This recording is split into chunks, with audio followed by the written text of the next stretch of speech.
진행을 누가 하시죠? 제가 그냥 진행. 모든 말씀을 시작하시면. 그렇지. 제가 사회 전문이니까 그냥 제가 사회보고 할게요.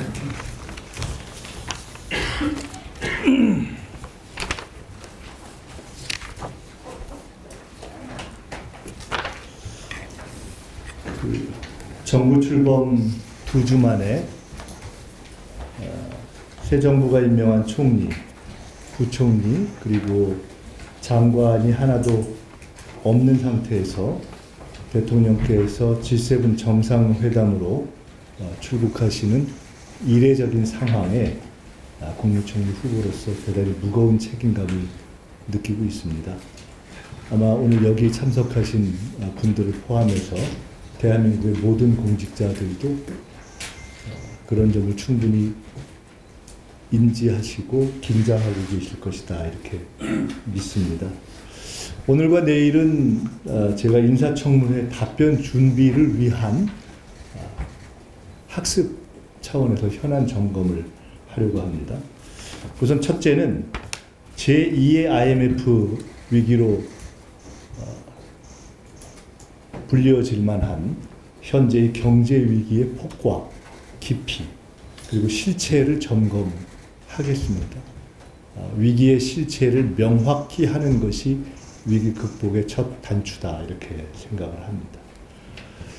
둘째로는 대통령님께서 말씀하신 바 있는 100일 내에 실행 가능한 민생 체감 정책의 발굴 준비가 제대로 시작되고 있는지 각 부처에서 진행 상황을 좀 확인해 보고 싶습니다.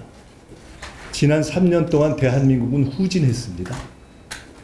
3년 동안의 후진을 바로잡기 위해서는 최소한 앞으로 100일 전속력으로 달려야 한다라고 생각합니다. 3년의 후진을 100일 속도전으로 바로잡는 그러한 각오가 모든 공직자들에게 필요한 것이 아닌가 생각을 합니다.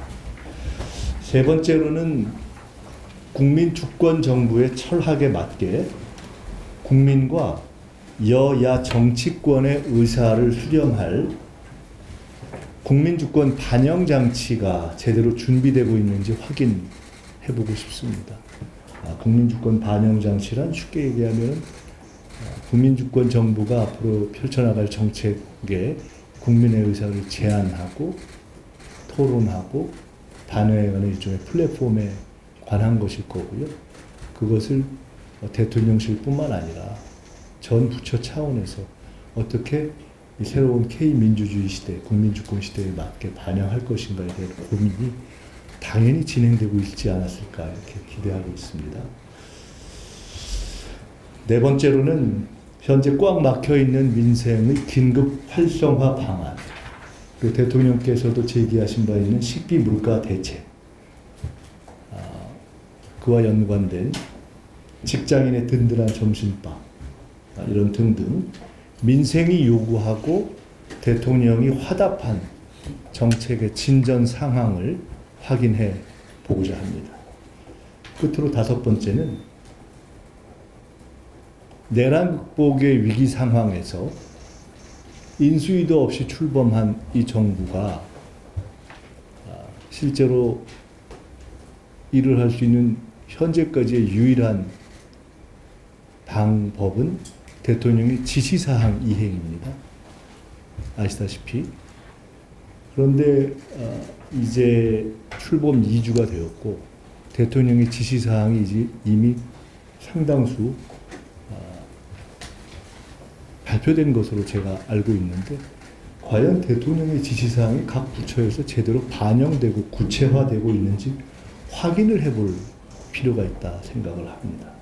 예를 들어서 어제 온 국민의 우려와 또 상당한 국민들의 안전과 연결된 대북전단에 대한 처벌 대책을 범부처적으로 점검하라 하는 대통령의 지시가 있었다면 바로 후속적으로 범부처적인 구체적 고민이 어떻게 이루어지고 있는지 저는 확인해 보고 싶습니다.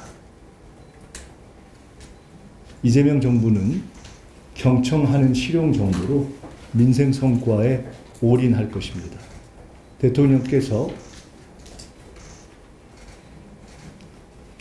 아주 어려운 상황에 취임한 지 2주 만에 공식적으로 국정을 보좌해 줄 시스템이 정비도 안 된 상태에서 G7으로 출국한 사흘간의 기간이 대한민국 공직자들 앞에 있습니다.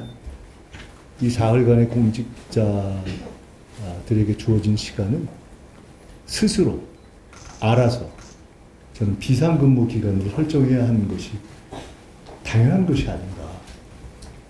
이것은 누가 이야기하지 않아도 당연히 스스로 비상근무를 해야 하는 것이 정상이다.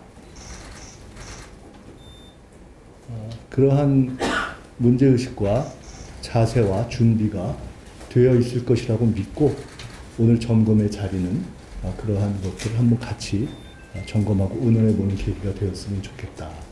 오늘 이 자리에 참석해 주신 분들께서는 정부의 성격과 변화와 상관없이 국민을 위한 공복으로서 오랫동안 준비하고 이렇게 실력을 닦아오시고 각 부처 내에서도 중심을 잡고 계신 분들이기 때문에 아주 좋은 제가 말씀을 듣고 학습하는 시간이 되지 않겠나 이렇게 기대하고 있습니다.